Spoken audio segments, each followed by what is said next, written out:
From courtside of the virtual hardwood, it's the NLSC Podcast, a weekly show for basketball gamers and hardcore hoopheads. This is episode 562. I'm Andrew in our forum, Andrew NLSC on X. I'm joined as always by my co-host Derek, DB3 in the forum, and DB3G and DB384 on X. Derek, it's a brand new year. It's going to be another good one here on the NLSC Podcast, so please, tip us off. Yeah, Happy New Year to the NLSC community. First, we will be giving our final review of NBA 2K25, followed by discussing a community question, which was submitted by Live 01 legend Roger Ward. His question is, when playing against family and friends, do you have any unwritten rules? And lastly, Kid Cash sent me an embarrassing story, Andrew, related to yet another NBA player not knowing his history. So first, Andrew, NBA 2K25. It's been out for several months, and minus a couple small patches that may take place over the rest of the game's cycle, we have basically seen the game for what it is and will inevitably be remembered for. So with that being said, on a scale of 1 to 10, with 1 being poor and 10 being great, Andrew, what is your final rating? You know, I might have to go with a 7.5, and that might seem harsh, and I've seen a lot of the responses to this question, a lot of people rating it very high, and I understand that because I do see the value in the game. I lost interest in it, mostly because the historical rosters just aren't as good as they need to be, haven't been able to get hooked on a mode. Other games have drawn me in, obviously. You know that. I've been sending you the footage, and I'm sure our listeners and followers know that as well. Been posting that footage on our YouTube, on social media, in Discord, in the forum, etc. But I do think it is a very solid game. It has impressed me when I played it. I probably will get back into it at some point, but yeah, I just kind of lost interest, and with that in mind, I can't give it a higher score than 7.5. I do think it has a lot of good bones. I do see some improvements over 2K24. I am not giving up on it, but I got to admit, Derek, I haven't been playing it that much the last few months.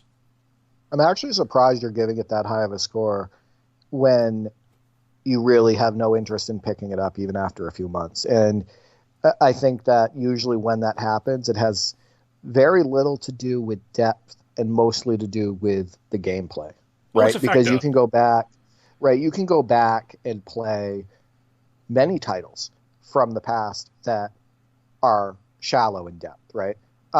And you know, you can jump into those games and play now or exhibition or whatnot, or even in practice, and you can get some enjoyment out of it, and you can keep revisiting them. But you've already put this one down. So I'm guessing that maybe your 7.5 rating, correct me if I'm wrong, has more to do with how you see the game big picture as opposed to how you truly feel about it on the sticks. Is that accurate? I think so. I think that's me trying to be kind of objective about it, looking at the strengths of the game that I recognize. Would I recommend it to somebody? Could I recommend it to somebody? And I could, and tentatively would, but yeah, I just haven't felt inclined to play it myself. But with that being said, because my initial impressions were positive, I feel like there is something there. I know that you've been enjoying it. I've been enjoying watching your footage, so that gives me incentive to circle back to it at some point. I've obviously been playing a lot of 2K15 to finally write this retrospective on my career. 2K14 just keeps drawing me back. That's part of the problem as well, that other games that, yes, I do enjoy a little bit more on the sticks, so you are right about that. They are drawing me back more than 2K25. But I do think there is something to that game that, yeah, I'll give it another chance. But 7.5 absolutely is me trying to be a little bit more objective about it, trying to rate it on what I can see it is, see the quality that is there. But I suppose for my own enjoyment, maybe more of a 4 or 5. That makes sense. And I also have a quote-unquote big picture score and then like my own personal score. And I think that's a good way to break it up because everybody has different needs, right? Sure. When it comes to these video games, different things, different ways they like to play, different modes, etc. So I'll first give my big picture score then, and this might surprise you because we're still playing the game, and I've uploaded more footage, obviously, of this game and whatnot. I'm going to give it a 5, and I'll explain it in a little bit. First, I want to go over what I rate the game for my needs and my brother's needs. And that's a little bit higher than a 5. So for our needs, I give this game a 6, which is, you know, at the end of the day, quite a bit higher than how I felt about NBA 2K24, right? I would say probably NBA 2K24, we put it down very early in the cycle, and I would give that a 3 or a 4, looking back on it and whatnot. So with NBA 2K25, we have gotten our money's worth. The main reason being is that the game is absolutely loaded with content and options, so there's something there for us. My brother Nick and I were able to play our Legend season, which includes creating great highlights, stat chasing, and having a ton of laughs based on the action on the floor. And both my brothers and I completed a full WNBA fantasy draft season where we won the championship, and we are now on season 2. So we're still playing NBA 2K25. We're playing it a couple times a week. We're playing that WNBA season.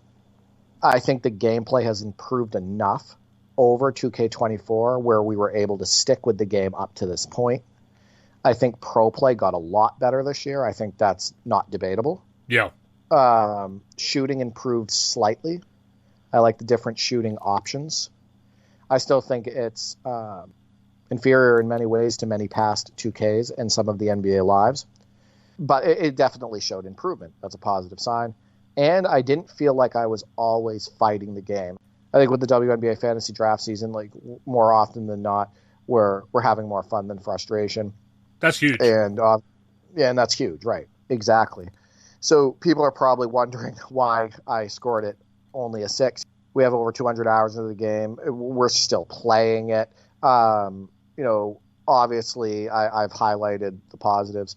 But for me, it's 3 reasons. The foot planning is still really poor. The suction is still frustrating. And the janky movement, more often than not, for those 3 reasons, make the game not fun the majority of the time when trying to play against someone seriously. So like trying to play against another human. And I think that's also one of the reasons why my big picture score is lower than my personal experience score, right? Because the big picture involves the community that likes to get online and play those online connected modes, right? Yeah. It's those people that are getting online and playing against other humans across the world. That is a huge scene. So those gameplay mechanics that frustrate me to no end when trying to play true competition against another human, other people are experiencing that. And if those people don't have a Legend season that they play with a family member, right? If they don't have a family member who's a huge Caitlin Clark fan, which forces them to dive into the WNBA, and they don't have 2 brothers that they can play co-op with in that season, all of that stuff. And what they're playing the majority of the time is that on the online connected modes, the human versus human experience, whether it's the My Team head-to-head stuff or it's the My Player stuff, Park Rec, etc. Like, they're going to have more frustration with this game and not get as much enjoyment as I did, right? So that's really why my big picture score is lower than my personal score. I also want to point out that a couple reasons why it's a 6 for me as well is the lack of respect given to so many of the retro players still. The inaccuracies as it relates to signatures, tendencies, ratings, etc. It really is a rush job, right? When it comes to making the players accurate, when it comes to respecting those players and making them have the skills and abilities and signatures that they had in real life, it's very low priority for them still.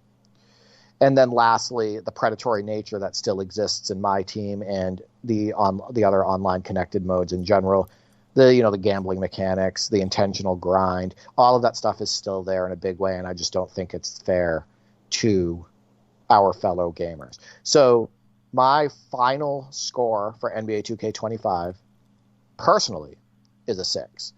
For me and my brothers, and then a 5 big picture.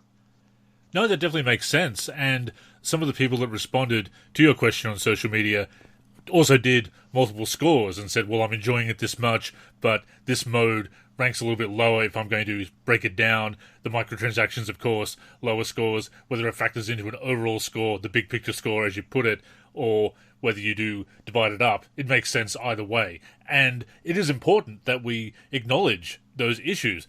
As we've said before, Derek, you can compliment a game and say, I like this and I like that, and I really like this, but I don't like that, and that could be better. And that really bothers me. That is That is big picture. That is talking about everything a game has to offer. That's what we want out of reviews, and it's certainly what we're going to provide in our analysis.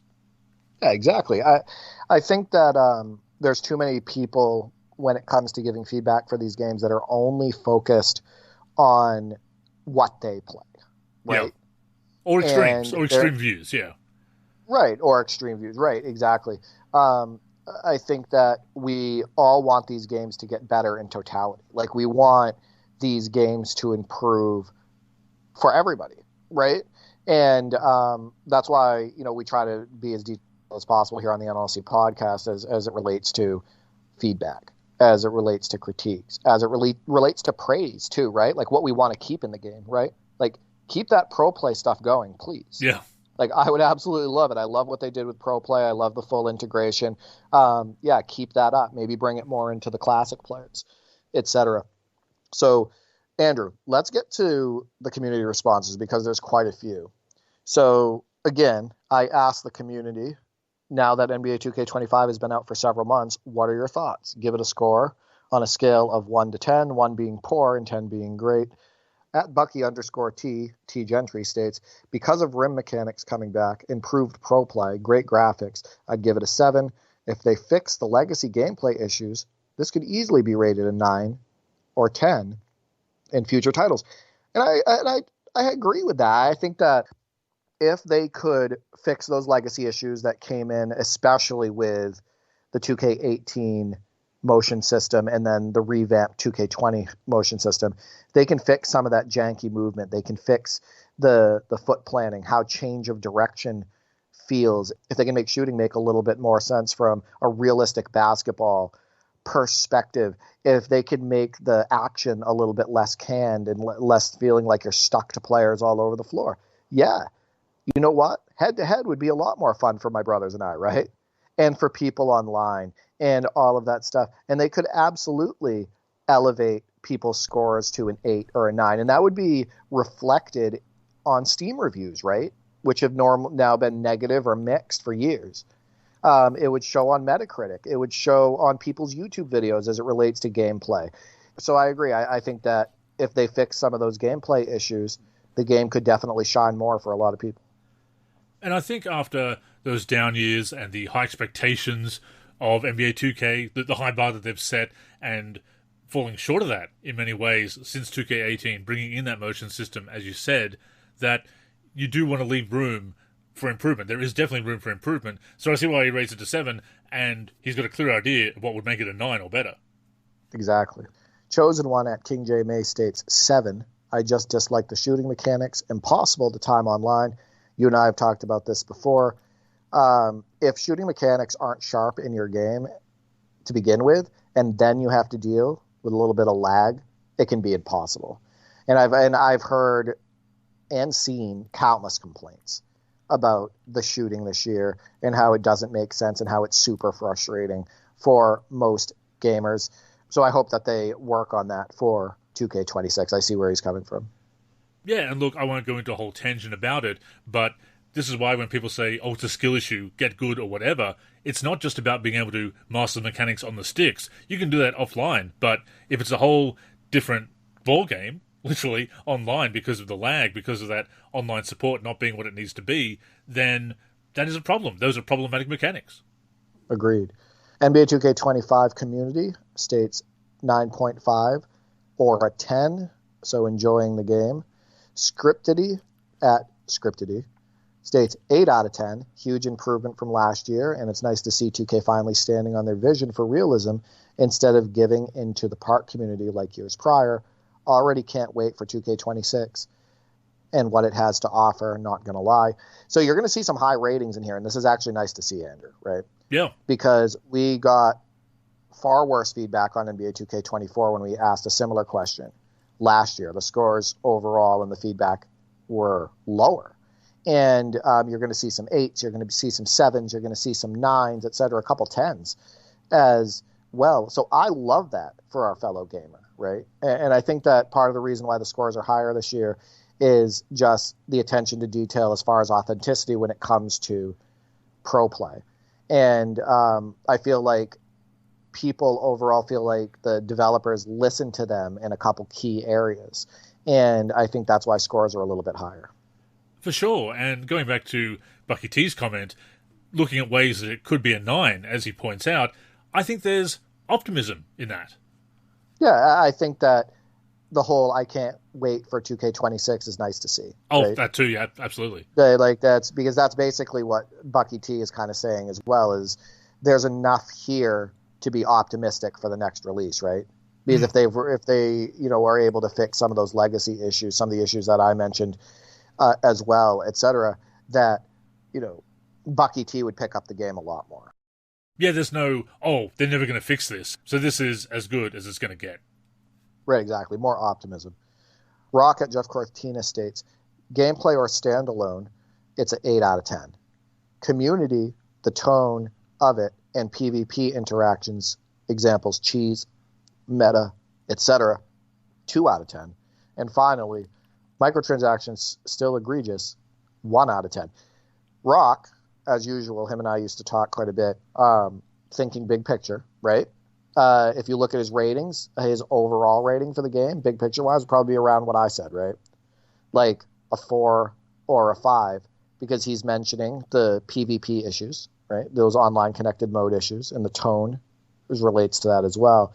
But also microtransactions. I don't blame anybody who reviews this game and recent 2Ks a 1 out of 10, right? Based on that. Because those people are thinking big picture about how that affects the community, how it's predatory, how it's preying on teenagers, right? Who play this game, who it's doing whatever they can to get into consumers' pockets more and more outside of the game's base price. So people are already spending $60, $80, $100, sometimes $150 on the base game, and that's just not enough for NBA 2K. It's, we want to get more and more money out of you, out of this game cycle, and we're going to cause an intentional grind to do that. We're going to make the game frustrating out of the box in order for you to want to spend more money on the game, etc. So, yeah, if you rate this game a 1 out of 10 based on those practices, I don't blame you at all, and I stand by you with that. Not a fan of Gravity Ball, Rock. Yeah, certainly understand you there. We were with you on that one, as we said on a prior show. And it is nice that more people are calling out the microtransactions. Kind of wish that some of the professional reviewers, the publications, would do that as well. Happens a little bit more. Certainly, I think the Polygon reviews do it a lot. Whoever's, I forget who's doing the reviews these days, but they always call it out, which is nice to see. And as always, people say it's optional, and we know that the game is putting the pressure on, that the game is not fun, intentionally so, if you try to grind. If it was a fun journey without paying, then that would be a different story, as it used to be, but that is simply not the story, so please miss us with the it's optional stuff. And as for the community, some people might again point the finger at gamers, and sure, we do need to take responsibility. I was the collective we here, Derek, but it also comes down to what the game cultivates. Does the game push you to be selfish? There's been a couple of comments in our Discord recently, Derek, talking about the online scene and saying people are so selfish, they're not fun to play with. And as I said, and I've written an article about it as well, that my career and its connected modes push a player one mentality that isn't dropped when you get online, because you need to grind hard, focus on your stats, grind up your player. That mindset carries over to the online scene. So instead of working as a team, you're just 5 individuals trying to work together. It comes down to what the game encourages, that atmosphere that it cultivates. There's a lot of elitism in the game, and yeah, that is definitely responsible for the community. Not only that, that's kind of the state of basketball with the younger crowd today. Oh, sure. In general, yeah. Right? For the kids who watch their favorite NBA players, or the kids that are out playing pickup, or playing AAU, etc., or a combo of both. Basketball feels very selfish in nature, in my opinion, today. And so I think a lot of those people are bringing those practices, whether they're watching it, playing it, or both in real life. I think they're bringing those to the virtual hardwood, and that's also a problem. Oh, right? No doubt. But I think it's a combination of a lot of things. Teddy Bear the Gamer states a 10. I love 2K25, and he's been sending me some great highlights for the top 10. So Love that he's loving the game. Andre Harper at Andre Jamal 79 states 8.5 out of 10, so another high score. Munda Bompton, so at Poopton _man, that's a hell of a name, gives it a 10 with an exclamation point.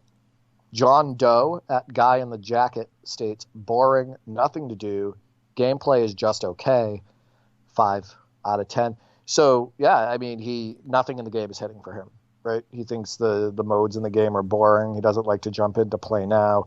Gameplay doesn't stand out for him, so 5 out of 10. Greg Smith states, I think it's a solid 7. The gameplay is very good at times. I feel like they're moving towards more realism. And I would agree in a sense with the full pro play integration. He states the movement seems better. There's still several issues, but they're heading in the right direction. So once again, we talk about that optimism, right? He's looking forward to 2K26. Parquet 2K, which is a cool name, states it's a 3 out of 10. People are only playing to get the cap breakers. I think once people finally get the cap breakers, they will be burned out from playing. I'm at 500 hours, and I'm still only 10% to vet 2. It feels like he's playing it because he feels like he has to. I've been there. Like, I'm not sure. Like, 500 hours, that's a lot of time to sink into a game. And you were in that rut for a while, right? Oh, sure. So we can understand where he's coming from here. He's possibly just doing whatever he possibly can to get the most out of the video game while overall not feeling like he got his money's worth, right? Like that there's too many frustrations that are making it so he can't truly enjoy the game. And if you take a look at his response, he's also talking about cap breakers. He's talking about the online scene. Maybe he's not interested in other aspects of the game like my brothers and I are. And can I point out that he says 500 hours. If that is an accurate figure, that is insane. If the journey isn't fun, if the journey isn't reaching a point where you feel like you've made significant progress, enough progress that you should have made by that point, that is a problem. Because shills always say, Derek, people want to be 99 overall in the first week. And I guess some people do. But what people really want is a fun, enjoyable journey that feels rewarding, that goes at a good pace. And from the sounds of it, it's not. To get the rewards, to make the progress, to unlock new content, etc., just doesn't feel like it's progressing at a fair pace, at an enjoyable pace, that it's just mindless grinding instead of a fun journey. Yeah, that is a problem. Yeah, and like I said, you can relate to him. Oh, yeah. With that comment, because you were in that for a couple years. I know all about it. And we had to dig you out of it. Yeah. Miguel Velasco, 41, states 8, and he gives the reasons. First time we got the next gen on PC. Obviously, that was a big deal for our community, Andrew. Gameplay is better. Pro play is better implemented. Definitely agree there. Quality of cyberfaces vary. Luckily, modders are around to save us. That's one of his negatives, so he's listing cons here. Gameplay constantly affected due to the influencers complaining. He didn't use that word, but I'm being nice. And then he states microtransactions. So a lot of good pros and cons there, a lot of good reasoning. Surprised he gave it an 8, considering he talks about the gameplay constantly being affected and by the influencers complaining, because I think gameplay is paramount, right? Number one reason the majority of people play games is because of the quality of the gameplay, as we mentioned earlier in this show. But yeah, good pros and cons list. Yeah, I can kind of see where he's coming from, that if it's been really fun despite those cons, despite the gameplay making some changes because of what the influencers are saying, then maybe it still does rank an 8. And of course, next gen on PC is huge. And I think also, as a big picture score perhaps, Derek, that shows that the PC version isn't going to disappear in the next couple of years. It's not going to disappear with the PS4 X1 version. So I think there's a lot of optimism there as well. Agreed. Yeah, we were worried the PC version might be gone. Oh, yeah. Right? Yeah. So that's definitely a step in the right direction. Oldhead at oldhead_x states a 9. Nothing is a 10 except GTA 5, Mario 3, etc. These MF can't hold me. And he shows a highlight of him schooling somebody. So I want to make a point. To you, nothing is a 10 except for GTA 5 and Mario 3. Like, there's games that I consider a 10 and that I could, based on the feedback I see from the community, a lot of people consider it a 10, like a perfect game for them. that's not GTA 5 and Mario 3. Like, there's a game for the PC called Remnant from the Ashes, and I give that a 10. I think that game has absolutely no weaknesses based on the genre that it's in. Beautiful graphics, beautiful gameplay, just absolutely hits with both my brother and I. The game gets like overwhelmingly positive reviews from like everybody on Steam. Everybody's loving the game, blah, blah, blah. So, that's your opinion on that. And I have a completely different list of games that I could give a 9 or a 10. But yeah, no, I'm glad that he's enjoying the game, Andrew. Oh, yeah. And I think that the underlying point that you do have a gold standard, that you do have games that if this is a 10, then it has to be this or better to be a 10 and maybe rethink the scale. So I do understand where he's coming from that point. Mario 3, I mean, that would probably be a 10 for me. I do prefer other GTAs to GTA 5, actually. But no, I see where he's coming from as far as having that gold standard that it has to be at that level to be a 10 personally. I get it. Mario 3 is excellent. Oh, right? I still think it's the best of the 2D Marios. I'd have to have a conversation with myself if it's the best. But it's definitely World? You think World might right be up there. Mario World's good. Another underrated Mario-based game is Yoshi's Island. I don't know if you ever played that one. But I played it when I was younger, and my brother beat it. And that's just another really good one. But yeah, there's a lot of good Mario and Mario-based games out there, and that debate could go on forever as far as which one's the best. Walter I. Sanders III states 3, so he's not enjoying NBA 2K25. Joe Sikianet and HBBNN states they give it a 7. Ricky at Ricky Parks 518 gives it a 2.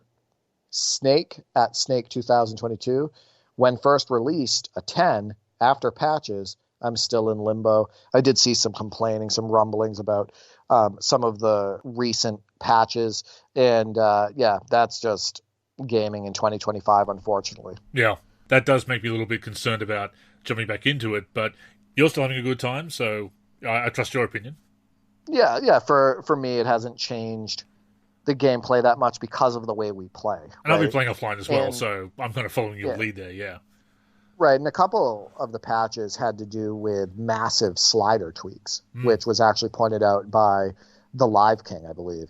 And it's doing things like putting like layup, defense, gather, blah, blah, blah, like that was brought down to like 0 in the sliders after one of the recent big patches and whatnot. So not as much game engine changes with the patches, but like massive slider tweaks to the default difficulty levels in the game. So like, All-Star, Superstar, Hall of Fame, etc. So interesting stuff. Lum at Connor_Quincy 6.5.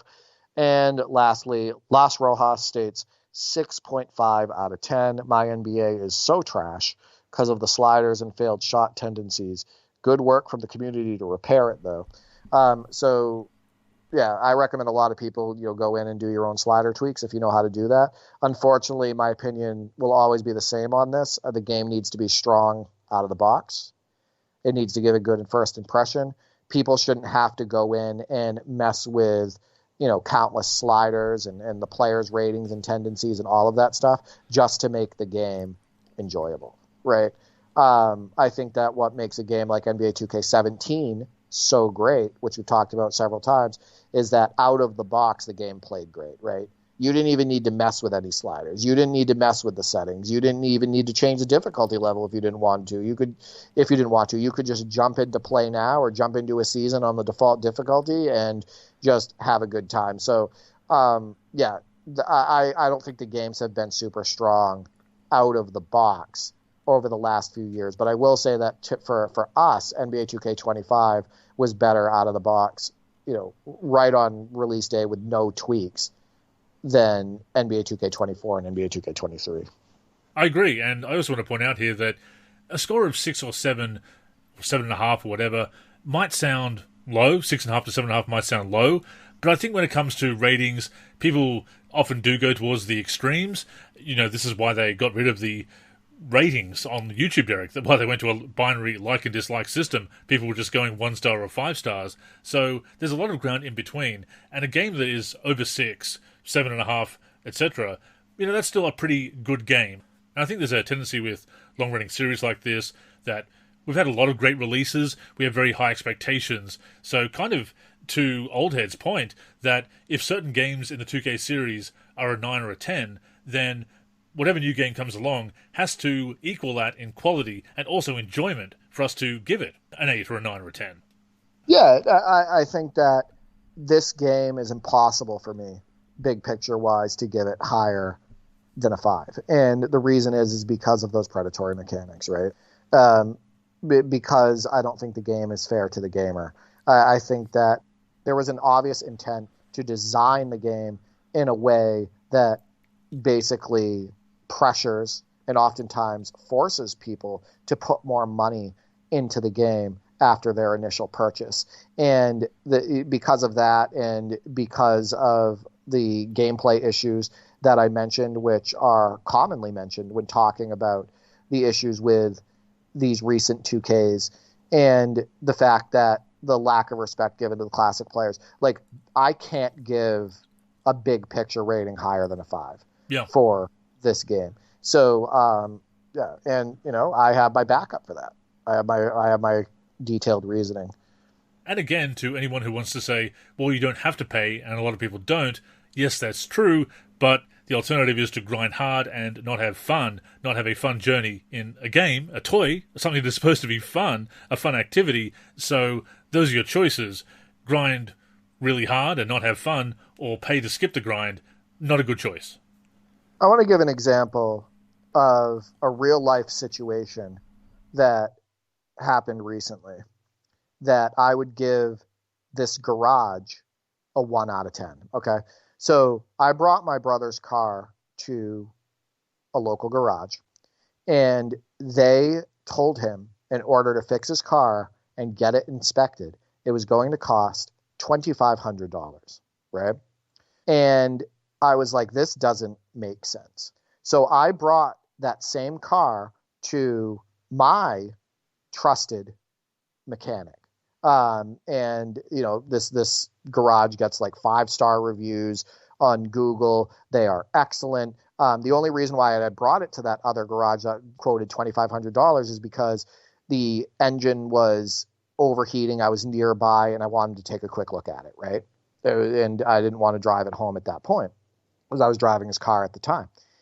Do you know how much I got quoted to fix the car, Andrew, at that trusted mechanic at that good garage? $50, not $2,500, which the other garage quoted me. They quoted me at $50. And they basically said that it was overheating because of a small issue. They just had to basically make a quick fix. It wasn't hard to get to, etc. $50. That included the inspection price, and his car was back on the road.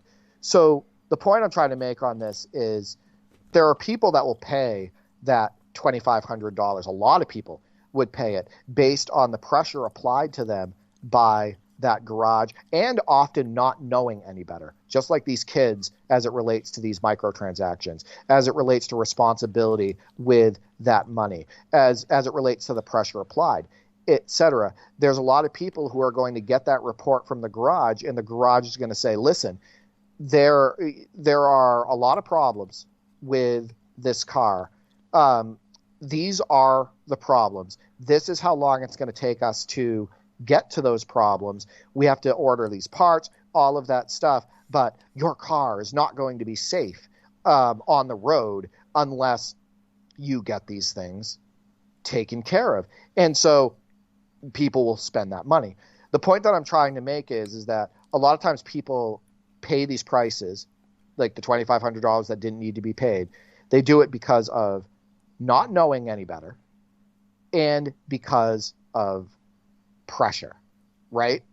And due oftentimes to stress related to that pressure, like I just want to get this over with, I want to get it taken care of, etc. But by me going to somebody, a trusted individual who wasn't trying to take advantage of us, right?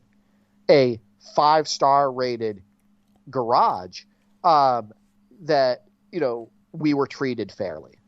I hope people can understand where I'm going with that. If you are predatory to somebody, your garage or your game is not going to receive favorable reviews, right?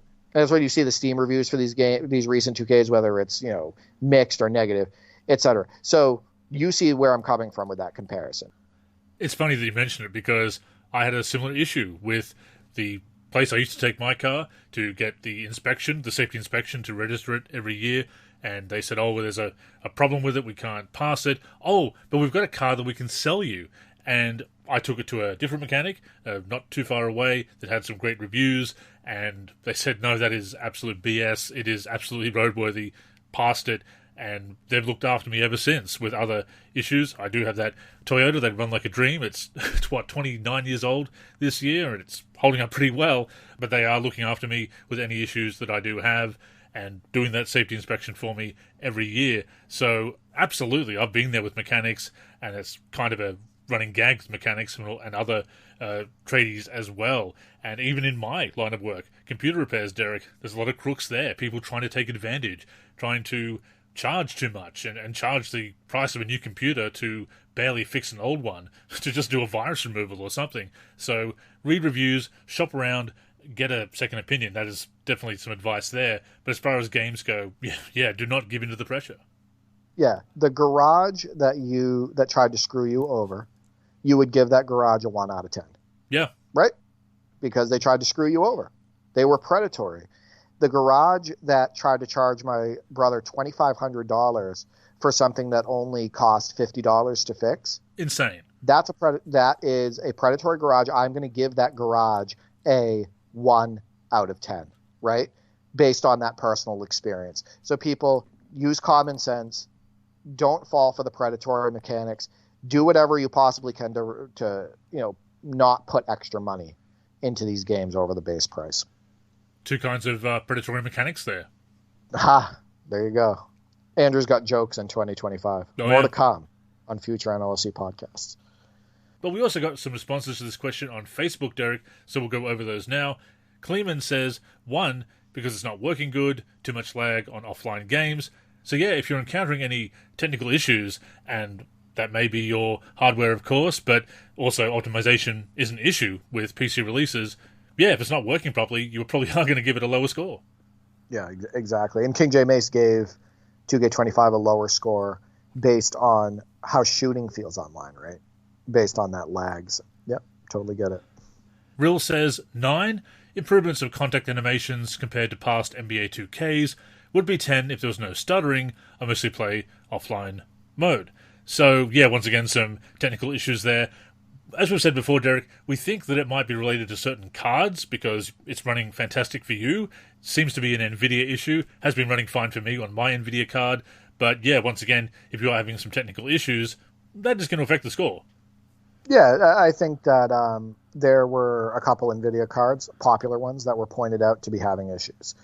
And I don't know if those issues were ever solved for those people via patches or driver updates and whatnot. But yeah, I haven't seen those same complaints. Actually, I haven't seen any complaints on social media or on the NLSC, et cetera, related to AMD cards with this game. So I find that interesting.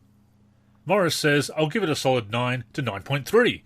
We're going with a full point system there, Derek. It's a great game, has some animation hiccups, but overall the best 2K game ever released, in my opinion.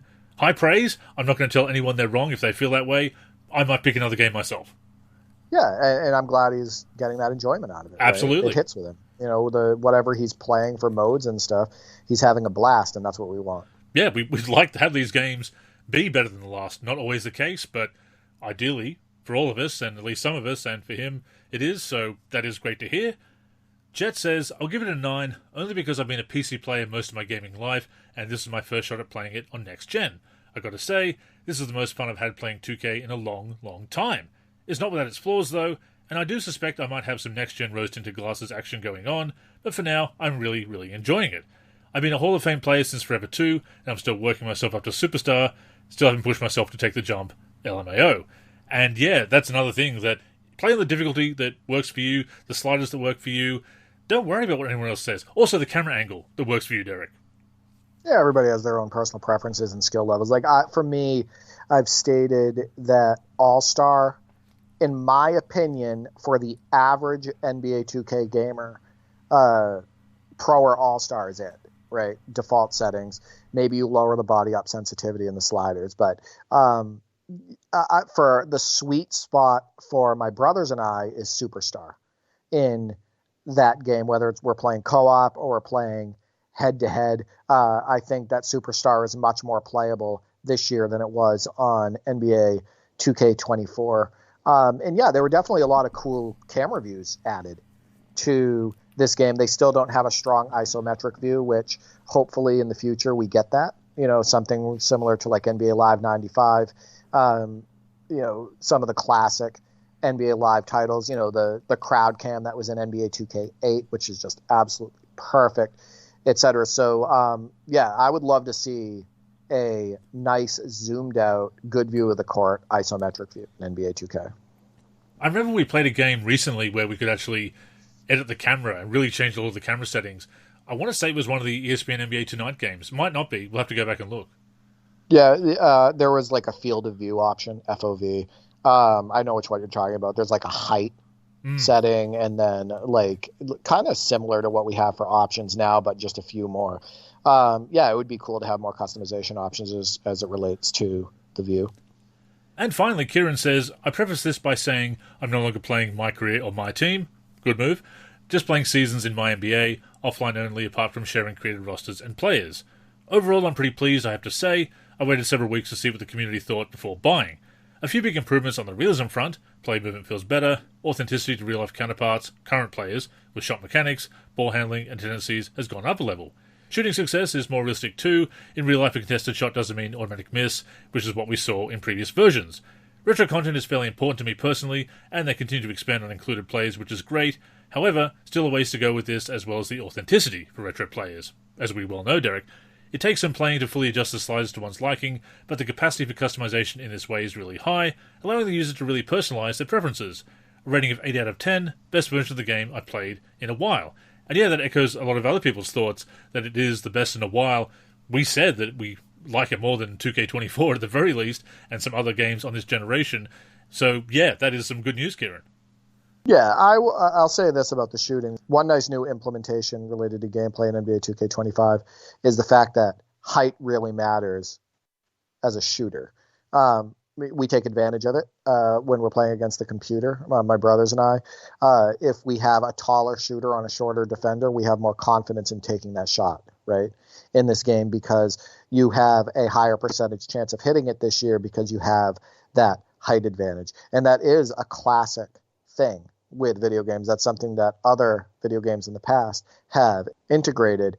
For tall shooters like Keith Van Horn and Rashard Lewis, etc., you felt more confident taking those shots because there was a higher chance of them going in because you had a height advantage oftentimes on your defender. So I do like that. The other piece of this too is he talked about tendencies and ratings. I definitely, and I said this on a past podcast, I think overall the current teams, so like the now NBA teams, they did a really good job on authenticity and attention to detail as it relates to those players' ratings, tendencies, the players' signatures, etc. I think that the current teams are a lot more fun to put on the floor this year because of that and the full integration of pro play. They're a lot more fun this year than they were in many past years. So, Andrew, we did receive one more response that just came in on Twitter. Parain J states 4 out of 10. He says, NBA 2K has reached its peak. Nothing new, no innovation. That's why companies need competition. So he thinks that the game is stale. He's not seeing any positive changes, really. And he has that 2K fatigue. And we get it. We've talked about that 2K fatigue so many times. And even if we do feel more positive about 2K25, Derek, yes, competition, absolutely necessary. Absolutely. Before we go on, a reminder that the NLSC podcast comes out every week on the NLSC, nba-live.com, as well as our YouTube channel. We're also on Spotify, Apple Podcasts, and other podcast apps. If you're listening on any of those apps, we'd greatly appreciate a review. To keep up with the show and everything we're doing with basketball gaming in general, connect with us on social media. On Twitter and Facebook, we are the NLSC. We also have an Instagram, NLSC Basketball, and on YouTube, we're youtube.com/NBA Live Series Center. Once again, visit us at nba-live.com, where in addition to the podcast, you'll also find all of our original content, as well as our forum and modding community.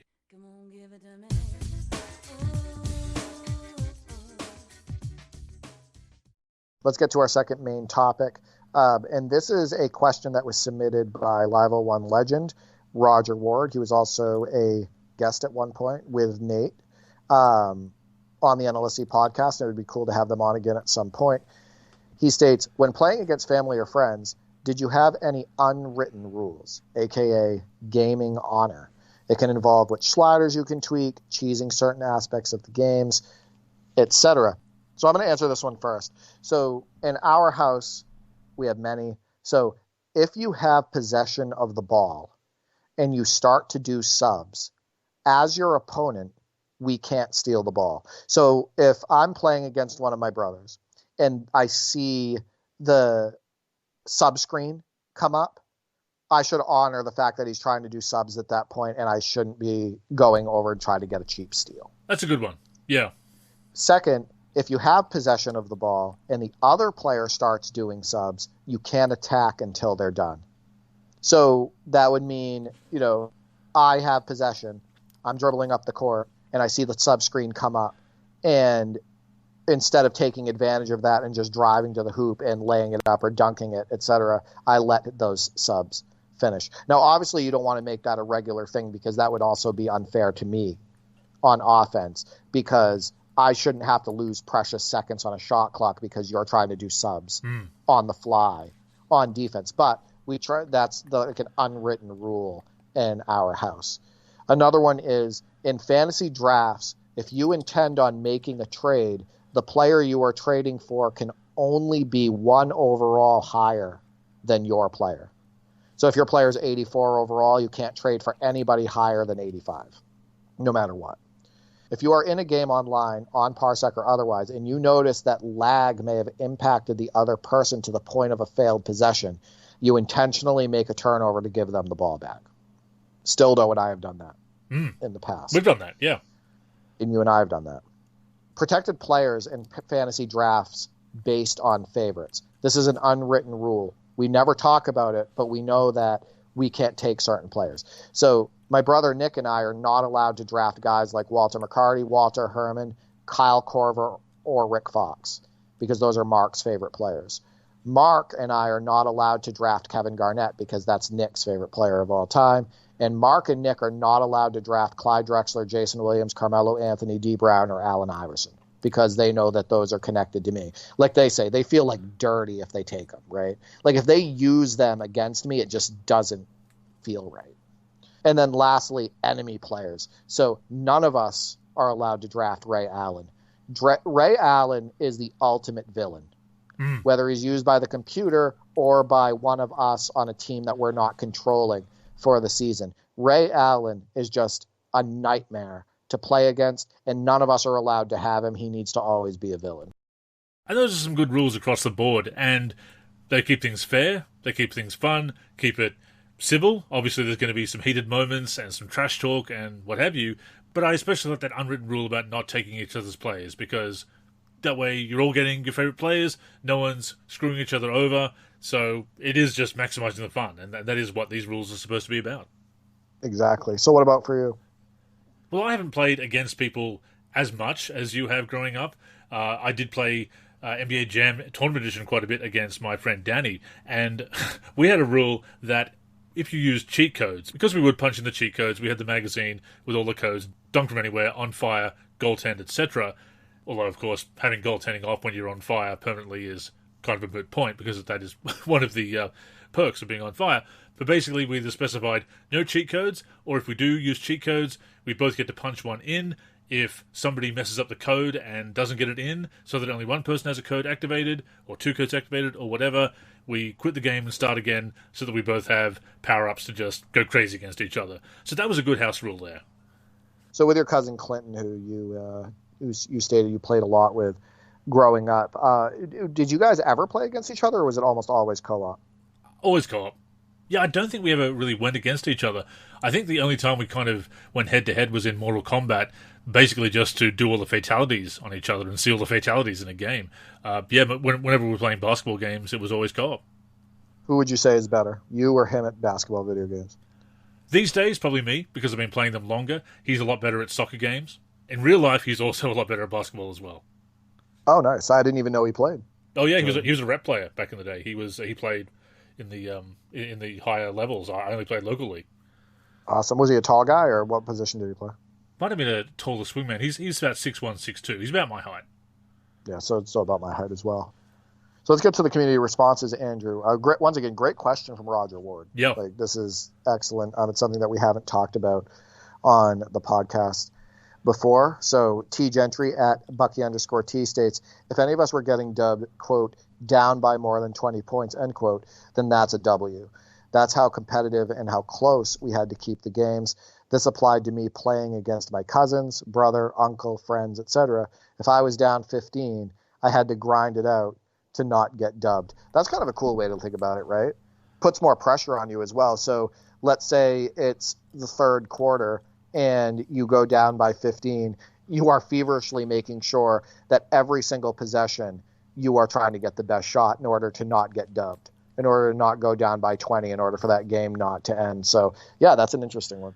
Yeah, exciting trying to come back from that and trying to come back and get the win. But at the same time, if you are getting absolutely blown out, don't have to play it out, that there is that mercy rule. I think they actually did bring in the mercy rule this year in online team play in NBA 2K, which was overdue. Those options and matchmaking and everything, very much overdue in NBA 2K online. But no, that's a good house rule as well, to keep things fair and to not rub it in. Steven at the Live King says, no, it was no holds barred. Created players and teams were also allowed. So that's an interesting take. And I see what he means by no holds barred, because in reality, that's the way it is when my brothers and I are playing against each other outside of that whole sub screen thing that I was discussing, doing subs on the fly. It really was no holds barred. If attacking the rim was the best way to go in a video game, a game like NBA 2K13, we weren't going to force ourselves to take outside shots just because it was too dominant driving to the hoop, right? We would try to shove it down your throat on every single possession.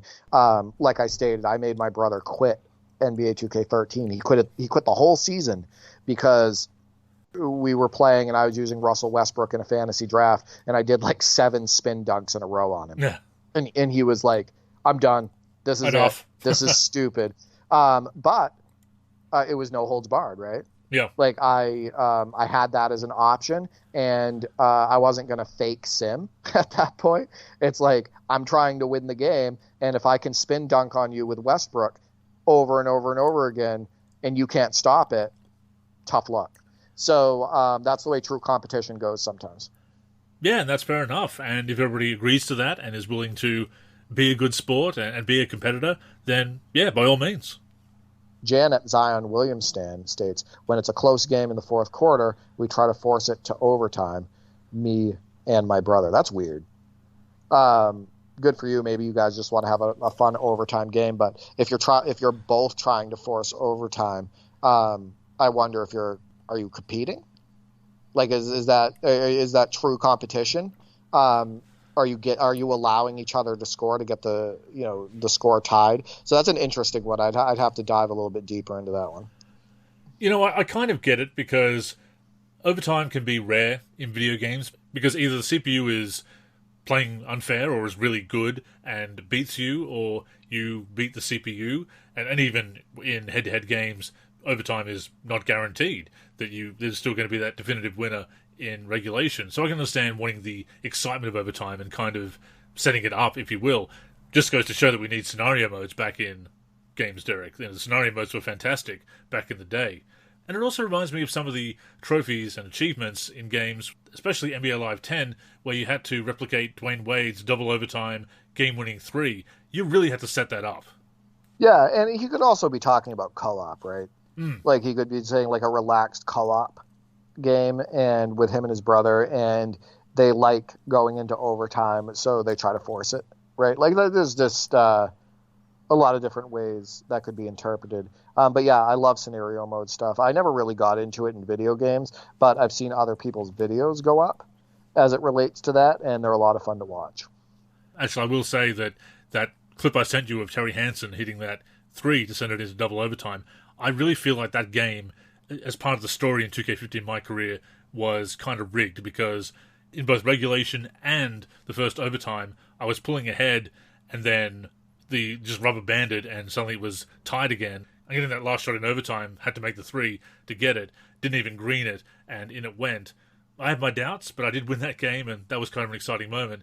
So yeah, overtime on the virtual hardwood, just as exciting as in real life. Well, nothing is more rigged, Andrew, than the intro to NBA Live 16, where they put you in the NBA Finals using the Thunder, and they won't even let you get past that until they force you to make the game winner to win the NBA championship. If you try. You can't fail it. You can't fail it. Well, kind of a cool idea, though. You can let the time run out. That's about the only way.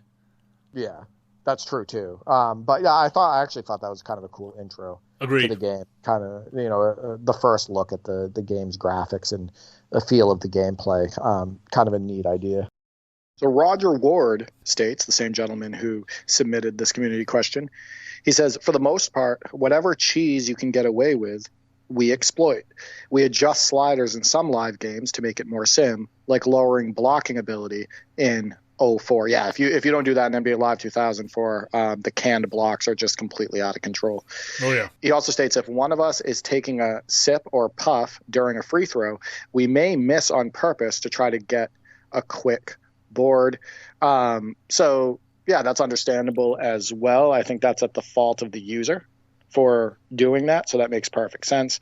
Nate Stasho, the other Live 01 legend, states, Roger has been against taking charges and stealing inbound passes in NBA Live 2005 to the point where we have lowered those sliders drastically.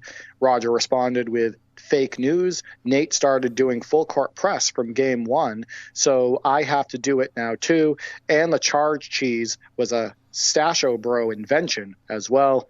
You gotta fight fire with fire. And I love that, because basically what Roger is stating is that, oh yeah, you're going to full court press me and take advantage of that exploit. Well, I'm going to do it too. And my brothers and I do that sometimes when we're going against each other.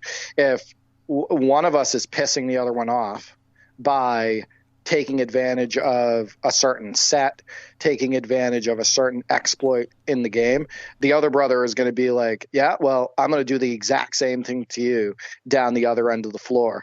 So I love that part of the competition, honestly. And it's created a lot of fun moments at our house, but also some arguments. Some conflicting reports there. Obviously, yeah, it can be kind of contentious if there's no agreement beforehand, but obviously know each other very well, as you and your brothers do. So, yeah, between friends and family, they're that close and enjoy competing against each other. Yeah, all fair game. So we're going to go over to the Discord here and get some more answers. Thundershack states, whenever one of us gets a turnover for a reason other than user error, aka a dumb pass, catch animation, or even lagging and running straight out of bounds, etc., the other person usually takes a 5-second inbound violation to give it back, although it depends on how close or intense the game is. And yeah, so when he says a dumb pass catch, the first thing that I think of is you try to post somebody up and the game forces the ball into the defender's hands unnaturally, which is just a super legacy issue with the NBA 2K series, and it still happens in NBA 2K25. It's like, yeah, that is not the user's fault. That's the game giving you a canned turnover. So I can see why there would be an intentional turnover to give the ball back on that. Some of those heavy animations in Live and 2K that carry you out of bounds or back across half court, things like that. Absolutely. No, it's good sportsmanship to do that. Avery states, we don't steal inbound passes. And I definitely see where you're coming from. Yeah. Where certain games, the defense is too fast. The inbounds pass is sometimes delayed. And you can get constant inbound steals. Actually, that was something that I was able to do quite a bit on NBA Fast Break 98. It's an issue on a game like NBA 2K19 as well. There's been at the NBA Live 2004. I've seen it constant actually on NBA Live 2005, watching Nathan Rogers gameplay on their YouTube channel. I see quite a few inbound steals, and they both do it to each other. So, inbound steals, I see why you would want to restrict that in certain games. I suppose if you can both do it effectively, then it's fair game. But yeah, if somebody can do that more often than somebody else. I remember years ago in online NBA Live leagues that were being promoted in our forum that one of the rules that was stated up front is no stealing inbounds passes. Yeah, it makes sense. Pharmacist 12 states, for me, no cherry picking. And I can see why that would be an issue with some games. That's not something that my brothers and I have had an issue with, really with any video game in the past, but I can see why that would be an issue. And that's also an issue in real life, right? Like that's a kind of an unwritten rule in real basketball. Like you are super frowned upon if you don't try to make it up court on defense, and then, your team, your other four guys get a stop. You're just hanging out down the other end and you get a freebie. Like it's frowned upon in real basketball. Oh, for sure. And these are the rules that carry over to the virtual hardwood as well. And shout out to Pharmacist 12, a fellow Bulls fan. Great news about Derrick Rose having his jersey retired. Very well deserved. Derrick Rose, though, does not want a statue. Fair enough. Especially the way they're turning out. After seeing the Allen Iverson statue, the Dwayne Wade statue, he's like, I'm out. Like, I don't want to be disrespected with a poor-looking statue. Shy Guy states, do not select the Warriors with Durant unless you want to play against the 96 Bulls, and vice versa. Yeah, people definitely jump on that bandwagon when there's a popular or very good team, and they will just spam that team over and over again in online matches or in local play, etc., just for the easy way out to dominate. And I remember that happening a lot where people were using the Warriors with Durant, Curry, Klay Thompson, etc. And people were getting pissed about it, right? Online, you saw people saying, why is everybody using the Warriors? What the hell? And whatnot. But yeah, if you're playing, offline and whatnot, and you're playing at your house, you can control that a little bit more, and you could use some classic teams to combat it, etc. I actually remember in NBA 2K17, my career, one of the text messages you get from Ronnie 2K, wasn't that exciting, was him challenging you to play NBA 2K, and you can respond to him, you can choose to respond to him, but you're going to use the Warriors. So it's obviously even a meme within the game itself. And yeah, it's a good idea to enforce some fairness by selecting teams of a similar level, unless you agree that you're going to try and challenge each other with a tough team versus a weak team. You and I, when we were playing head-to-head, would always try and get teams that were evenly matched. Even when we're playing co-op, Derek, we like to have evenly matched teams, or we'll sometimes take the lesser team because we want a challenge. Exactly. You've seen me go through the team select screen when we connect on Parsec for various games, and you will often see me choose either two average teams or have the computer be the superior team, etc. I hate having the absolute dominant upper hand in most games. I'd rather have a challenge. Wizcard Rush states, a personal one of mine is pausing and going in to view a replay, especially when none of the players are recording the gameplay. So, yeah, I can see why that could get frustrating. One thing that's frustrating that my brothers do every now and then when we're playing against each other is my brother Mark with Kyle Korver is absolutely automatic. Like, he shoots such a high percentage in all video games with Kyle Korver. It can get super frustrating. He can hit like 15, 20 threes a game. I've talked about it before. But one thing that my brother Nick likes to do, and it's kind of a running joke with both of them, is he likes to pause it after Korver releases the ball and like let out a big sigh, right? Or something like that. Or be like, oh my God, it's in, etc. And they both get a kick out of it and laugh.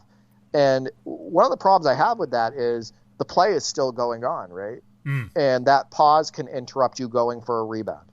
It can interrupt input as it relates to a box out or jumping, etc., in case the shot misses. But that's a running joke with them, is that whenever Kyle Korver shoots a three, pause it mid-air and just laugh about it, right? Like, oh, we know it's going in. But I think I've always thought that while that is kind of funny when they do it, it kind of interrupts the flow of play.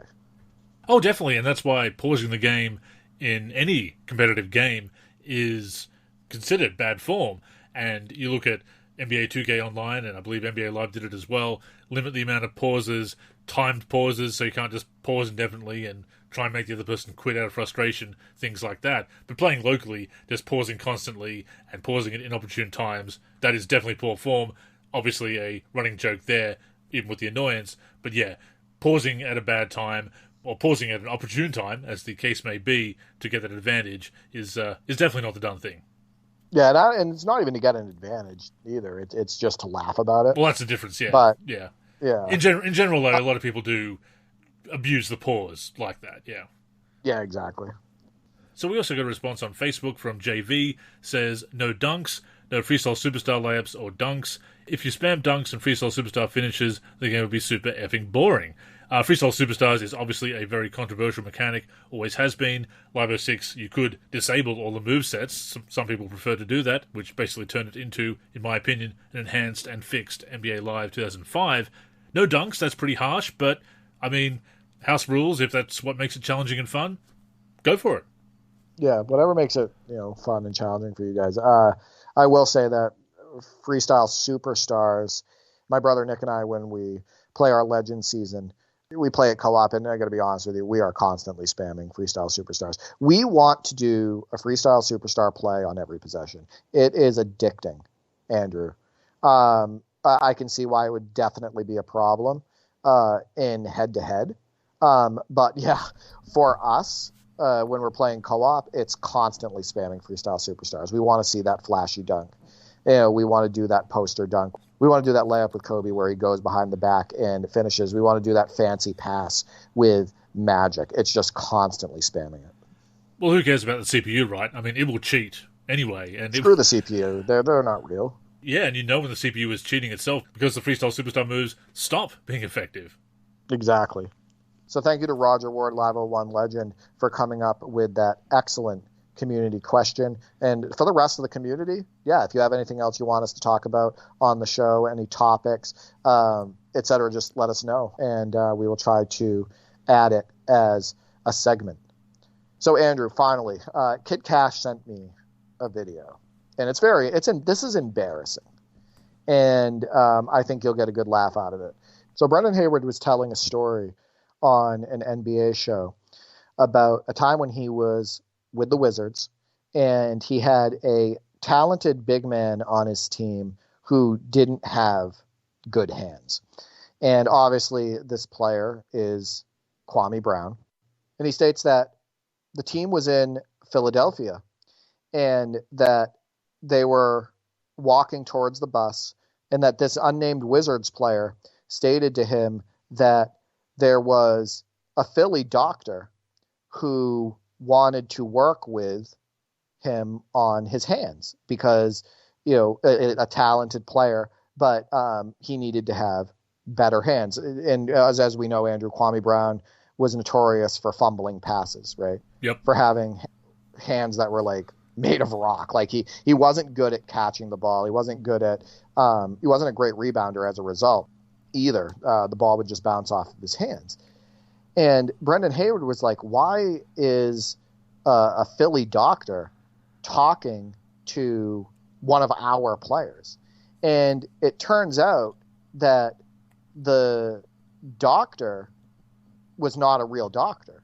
The person that was talking to Kwame Brown was Dr. J, Julius Erving. And like Brendan Hayward said, he stated that Kwame Brown, or this unnamed Wizards player, had absolutely no idea who Julius Erving was.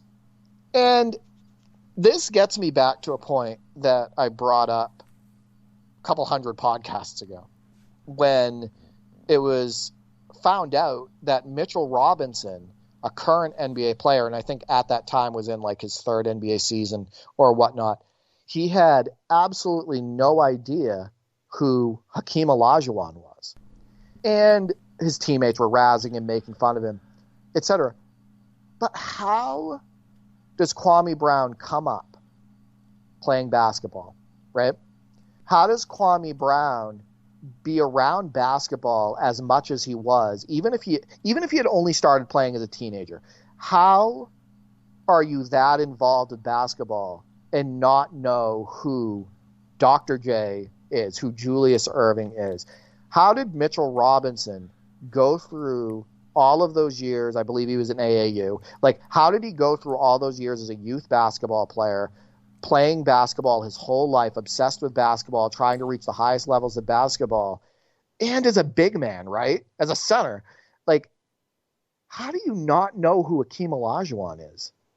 So I'm just always floored by this stuff. I think these players are absolutely ridiculous for not learning about the history of the sport that they supposedly love, right? Because Mitchell Robinson has a very, very weak offensive game overall. You know, maybe if he knew who Akeem Olajuwon was before he came into the league or in his first couple of years, maybe if he studied Akeem Olajuwon and whatnot, maybe he would have been a better offensive player. Maybe he could have integrated some of those moves, right? You know, Dr. J in real life, Julius Erving, he had great hands. He's known for having great hands, big hands, could catch anything, palm the ball, the cradle dunk, Andrew, rock the baby, right? Maybe if Kwame Brown knew his history, maybe if he watched some Dr. J film and everything, maybe he could have been better as a player. So, like, I don't know. I think it's super embarrassing when I hear stories like this. I think it's great that Kid Cash brought this to my attention. These players should be absolutely ashamed of themselves. It's bizarre, absolutely. And I just had to double check. Kwame Brown, drafted in 2001, of course, just a couple of years older than us. So he's basically our generation, Derek. We had VHS tapes. We had documentaries talking about Dr. J. They brought him up on broadcasts. He was there at the 1997 All-Star Weekend. I believe he was an analyst on TV sometimes here and there after he'd retired in the 90s. So we knew about him. You'd have to know about him. So yeah, our generation absolutely knew about Dr. J. That is bizarre. Yeah, I think the thing that puzzles me is that, you know, you and I didn't become professional basketball players, right? Yeah. But we were intensely studying the game, you know, because we loved it so much before we reached 10 years old.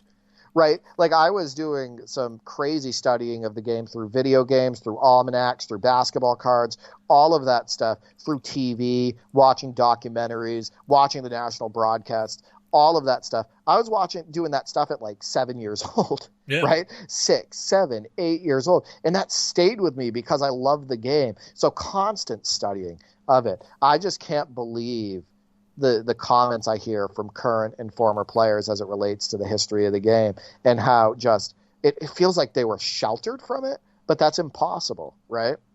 Did they not pay attention? Did they not care? It just blows my mind. You know, I will give Giannis Antetokounmpo a pass because he grew up in another country, didn't have the access that a lot of players did growing up as he did. But Kwame Brown, Mitchell Robinson, a lot of players should definitely know their history, especially getting into basketball at such a young age and having their sights set on being a professional player. Absolutely. And I think it goes back to a point that we've talked about before, and not to harp on it, but the NBA could be doing a better job of celebrating its history and putting those players out there front and center and making these classic games readily available. There's plenty of them on YouTube, as we said before. Go looking. We're not going to get those channels taken down. We don't want that to happen. But the history is there. There's decades of wonderful basketball to be enjoyed. Stars from the past, great players who made their mark on the game. Yeah, they deserve to be respected and celebrated. And I think it's another sign we need to do that. We need to do more of that. I can't even use that as an excuse. I agree with you that it could be celebrated more, right? But this is your life, right? I mean, this is. How do you not know? The basketball. if you're reaching the highest level of basketball, you know, basketball should be the love of your life, and you should try to do everything you can to know everything about it. You know, not just to appreciate history, but to learn from history, right?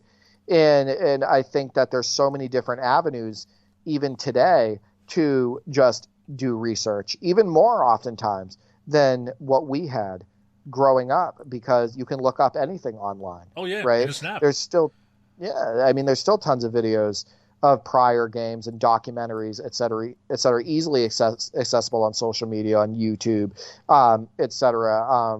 Sometimes on like streaming services and whatnot. Like, just the things like collecting basketball cards. There's still a lot of people who do that. That's still a thing. There's still books. I know nobody likes books, apparently, Andrew. But there's still countless books on the history of the game. And there's still those almanacs out there and encyclopedias, all of that. Like, I seriously struggle to believe that somebody truly loves the game of basketball if they don't want to learn about the history of it, the greats that came before them, those greats games, the teams, the players. I struggle to believe that they really, really love basketball. Well, you look at Kwame Brown's career, and maybe he didn't love basketball enough. That could be that might be evidence right there. Well, that was certainly the case with Darko Milicic. He stated that. Oh yeah, he said that he never actually loved the game. I'm not surprised. So, that checks out. Yeah. The math checks out there. But you do wonder if it happens in other vocations that involve celebrity. Like, does Sydney Sweeney not know Jamie Lee Curtis? I doubt it. So I think it probably does. I think it happens in sports and Hollywood, all of that stuff. And I in those cases, I also think that it's unfortunate. And that is also the first time Sydney Sweeney has ever been brought up on the NLSC podcast. It's a new year. Same with Jamie Lee Curtis. Yeah, new year, new us. But no, that is a funny story. And, as soon as you said Doctor and Philly, it twigged for me. So yeah, it boggles the mind that it didn't register for Kwame. Yeah, crazy stuff. Now I need to see an interview of Sydney Sweeney stating that she's seen the movie A Fish Called Wanda. How about that? That's a popular Jamie Lee Curtis past movie. But yeah, thanks to Kid Cash for sending that suggestion our way. As you said, Derek, the floor is open to these topic suggestions. Yeah, thank you to Roger and Kid Cash, and that's just the community in general. Thank you for an outstanding 2024, between your participation in the NLSC Top 10 Plays of the Week, your interactions with Andrew's articles, your participation on social media with our NLSC content, the participation on the NLSC Discord, etc. 2024 was an outstanding year, I would say, for the NLSC community, and 2025 will be even better. So, yeah, thank you to everybody. Absolutely. And look out for our editor's picks coming soon. Normally we post those at the end of the year. Did get caught up over the holiday season, and with the podcast coming out on New Year's Eve, kind of pushed everything back. But we will be doing a best of 2024 compilation, so stay tuned for that. And yeah, please join us throughout 2025. Lots of great content coming for basketball gaming, Derek. Absolutely. With that being said, that has brought us to the end of this week's show. As always, thank you for tuning in, and please join us again next week and every week on the NLSC, m-live.com, our YouTube channel, or wherever you listen to podcasts. In the meantime, make sure you're following us on social media. That's where you can get in touch with us, and of course, stay up to date with all of our content. So Derek, go ahead and plug the handles.